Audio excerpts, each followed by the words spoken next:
Welcome to the Genius Factory. Enjoy the video. Start by examining how the door sits in its frame. Check for visible sag and hinge movement when you open the door. Test the latch by closing the door slowly to see where it hits. Measure the gap between latch and strike with a ruler.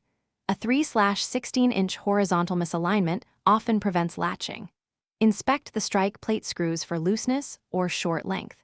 Replace short screws with 3/8-inch screws to secure the plate properly. Tighten all hinge screws before making other adjustments to the door. If hinges are loose, replace the bottom hinge screws with 3/8-inch screws for more grip. Add a 1/4-inch shim behind the hinge plate to correct door sag. If the latch hits high, remove the strike plate and file the hole carefully. You can reposition the strike plate up to 1/4 inch for proper latch engagement. Test the door after each small change to confirm improvement. If adjustments do not fix the issue, lubricate the latch mechanism next. Use graphite powder or silicone spray applied into the latch for 5 to 10 seconds.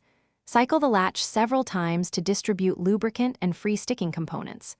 If the latch still fails, remove the latch to inspect for damage or wear. Check the backset measurement. Common options are 2/3/8 inches or 2/3/4 inches. Replace the latch with a matching backset and expect to spend about 0 to 0. Thanks for watching. If you found this helpful, don't forget to like and subscribe.